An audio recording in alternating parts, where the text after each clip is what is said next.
সকালে ঘুম থেকে ওঠার পর আপনার কি কখনো শরীর ভারী ভারী মনে হয়েছে? সারা রাত ঘুমানোর পরেও কি আপনার ক্লান্তি থেকে যায়? আর সবচেয়ে অদ্ভুত ব্যাপার হলো সকালে আপনার খিদেও পায় না। যদি এমনটা হয়, তাহলে সমস্যাটি আপনার শরীরে নয়, বরং আপনার খাবারের থালায় থাকতে পারে। আজ আমরা এমন একটি নীতি সম্পর্কে জানব যা হাজার হাজার বছরের পুরনো, কিন্তু আজও তা সমানভাবে সঠিক এবং কার্যকর। আয়ুর্বেদ স্পষ্টভাবে বলে যে সুস্থ থাকার জন্য ওষুধেরও আগে সঠিক খাদ্যাভ্যাসই সবচেয়ে গুরুত্বপূর্ণ ভিত্তি। চরক সংহিতা এই ধারণাটিকে একীভূত করেছে। হিতকর, মিতকর এবং ঋতুকরের অর্থ হল যে ব্যক্তি হিতকর অর্থাৎ স্বাস্থ্যকর খাবার পরিমিত পরিমাণে এবং ঋতুকর অর্থাৎ মৌসুমী খাবার গ্রহণ করেন, তিনি রোগমুক্ত থাকেন। এটি কেবল কি খেতে হবে তা নিয়ে নয়, বরং কিভাবে এবং কখন খেতে হবে তার বিজ্ঞান। আজ আপনি এটাও জানতে পারবেন কেন আচার্য চরক রাতের খাবার হালকা এবং সহজে হজমযোগ্য রাখার উপর এত জোর দিয়েছিলেন। এটি কেবল একটি উপদেশ নয়, এটি শরীর এবং প্রকৃতির মধ্যকার সম্পর্ক বিষয়ক এক গভীর বিজ্ঞানের উপর ভিত্তি করে প্রতিষ্ঠিত। সুতরাং আসুন প্রথমে এই পুরো আলোচনার মূল বিষয়টি নিয়ে আলোচনা করা যাক। প্রথম হল অগ্নি। আমরা সবাই পাচক অগ্নি বা গ্যাস্ট্রিক ফায়ারের কথা শুনেছি, কিন্তু এই অগ্নি আমাদের দিনরাতের চক্রের সাথে কিভাবে সম্পর্কিত, এই বিষয়ে খুব কম লোকই জানেন। আয়ুর্বেদ অনুসারে আমাদের শরীর হল মহাবিশ্বের একটি ক্ষুদ্র সংস্করণ। ঠিক যেমন সূর্য মহাবিশ্বের শক্তির উৎস, তেমনি আমাদের শরীরের ভেতরের পাচক অগ্নিও শক্তির উৎস। পাচক শক্তিই হল শরীরের শক্তির ভিত্তি, এবং এটা কোনো কাকতালীয় ঘটনা নয় যে আমাদের পাচক অগ্নি সূর্যের গতিবিধি অনুসরণ করে। এর অর্থ হল দিন যত এগোয় আমাদের পাচক অগ্নিও তত বৃদ্ধি পায়। এভাবে ভাবুন, যখন সূর্য ওঠে আমাদের পাচক অগ্নি জাগ্রত হয়। দুপুরে যখন সূর্যের শক্তি সর্বোচ্চ থাকে তখন আমাদের পাচক অগ্নিও সবচেয়ে শক্তিশালী থাকে। এই কারণেই আয়ুর্বেদে দুপুরের খাবারকে সবচেয়ে গুরুত্বপূর্ণ খাবার হিসেবে বিবেচনা করা হয়। তারপর সূর্য অস্ত গেলে আমাদের পাচক অগ্নি স্বাভাবিকভাবেই ধীর হয়ে যায়। এটি শরীরের একটি সংকেত যে হজমের মতো ভারী কাজের সময় শেষ হয়েছে। কিন্তু যখন আমরা এই সংকেত উপেক্ষা করি এবং এই নিভে আসা আগুনকে ভারী খাবার দিয়ে ভারাক্রান্ত করতে থাকি, তখন সমস্যা দেখা দেয়। কল্পনা করুন, একটি আগুন নিভু নিভু করে জ্বলছে এবং আপনি তাতে ভেজা বা ভারী কাঠ যোগ করলেন। তখন আগুনটি ওই কাঠ পোড়াতে পারবে না, বরং নিজেই নিভে যাবে। পেছনে রেখে যাবে শুধু ধোঁয়া আর অপরা কয়লা। আমাদের পরিপাকতন্ত্রের ক্ষেত্রেও একই ঘটনা ঘটে, এবং এই অপরিপাচিত খাবারই রোগের মূল কারণ হয়ে দাঁড়ায়। এই অপরিপাচিত খাবার পাকার পাকস্থলীতে থেকে যায় এবং পচতে শুরু করে। আয়ুর্বেদিক পরিভাষায় এই বিষাক্ত আঠালো পদার্থকে বলা হয় আম, এবং এই আম শুধু পাকস্থলীতে সীমাবদ্ধ থাকে না, এটি একটি বিষের মতো যা ধীরে ধীরে সারা শরীরে ছড়িয়ে পড়ে। সুতরাং প্রশ্ন ওঠে, যদি রাতে হজম শরীরের প্রধান কাজ না হয়, তাহলে সেটি কি? শরীর আসলে সেই সময় কি করতে চায়? আয়ুর্বেদ এই প্রশ্নের উত্তরে বলে যে রাত হলো পরিচর্যা এবং মেরামতের সময়। দিনের ব্যস্ততা, কর্মব্যস্ততা এবং মানসিক চাপের কারণে কোষ, কলা এবং অঙ্গ প্রত্যঙ্গের যে ক্ষয়ক্ষতি হয়, শরীর রাতে, বিশেষ করে গভীর ঘুমের সময়, তা মেরামত করে। আমাদের লিভারের মতো অঙ্গগুলো শরীর থেকে বিষাক্ত পদার্থ দূর করে, নতুন টিস্যু গঠিত হয়, হরমোনের ভারসাম্য বজায় থাকে। এই সমস্ত কাজের জন্য শক্তির প্রয়োজন হয়, এবং এখানেই শরীরের মধ্যে দ্বন্দ্বের সৃষ্টি হয়। যখন আমরা গভীর রাতে ভারী খাবার খাই, তখন ব্যাপারটা এমন হয় যেন আমরা আমাদের গাড়ি সার্ভিস করতে আসা মেকানিককে গাড়ি চালানোর দায়িত্ব দিয়ে দিয়েছি। রাতে ভারী খাবার খেলে ঠিক এটাই ঘটে। শরীরের অত্যাবশ্যকীয় শক্তি এক উভয় সংকটে পড়ে যায়, এর অগ্রাধিকার বদলে যায়। শরীরকে তার সমস্ত শক্তি ভারী খাবার হজম করার কঠিন কাজে ব্যয় করতে হয়, ফলে নিজেকে মেরামত করার গুরুত্বপূর্ণ কাজটি বাদ পড়ে যায়।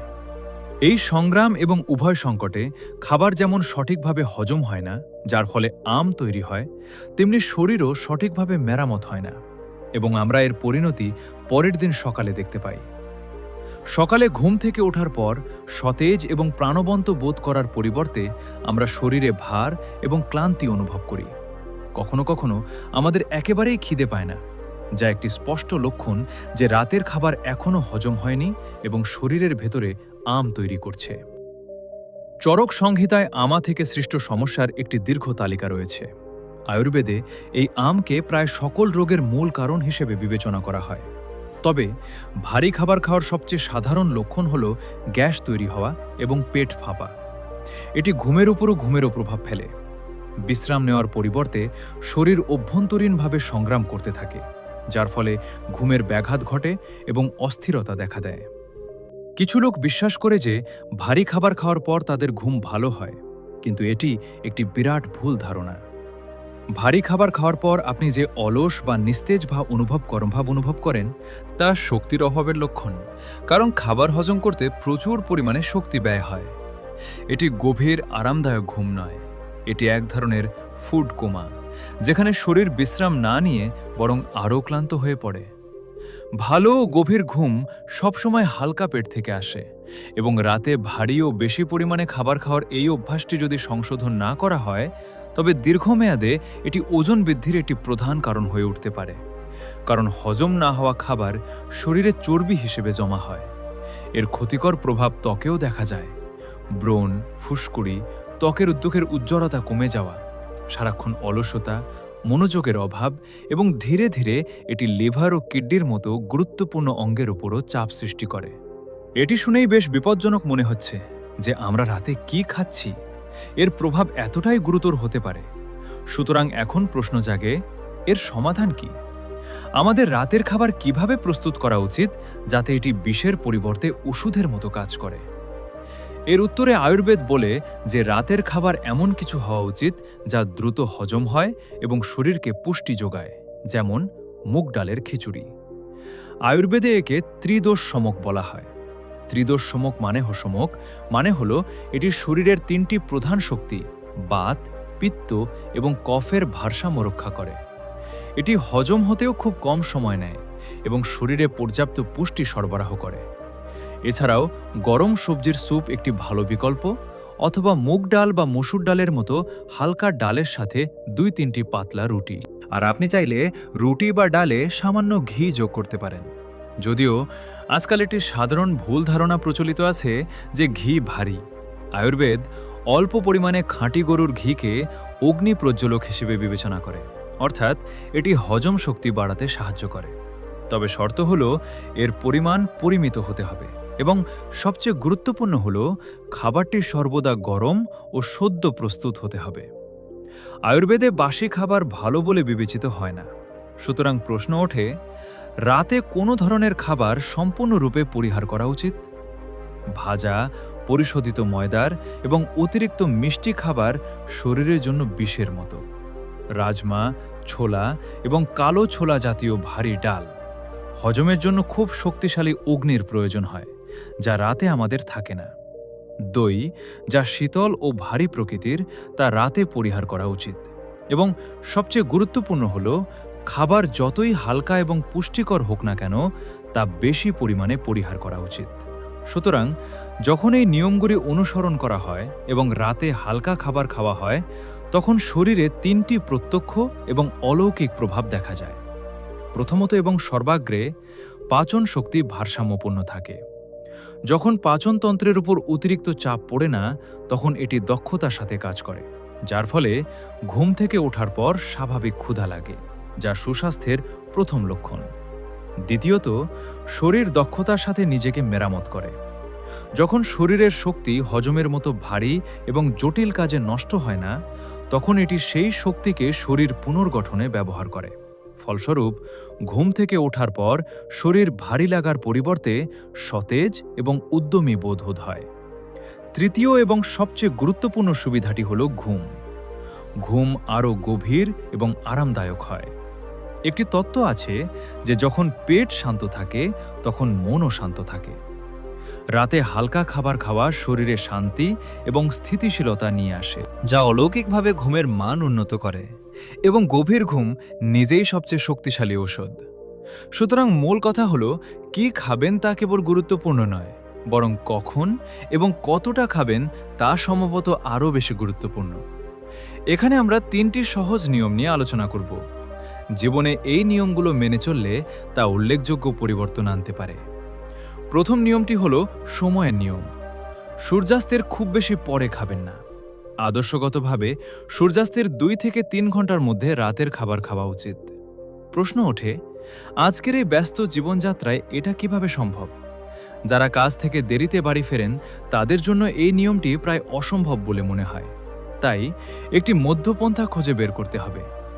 যদি কেউ রাত 9টা বা 10টায় বাড়ি ফেরেন, তবে ভারী রুটি, ডাল এবং শাকসবজি খাওয়ার পরিবর্তে তারা হালকা এবং সহজে হজমযোগ্য কিছু খেতে পারেন, যেমন 1 বাটি গরম স্যুপ বা গরম দুধ।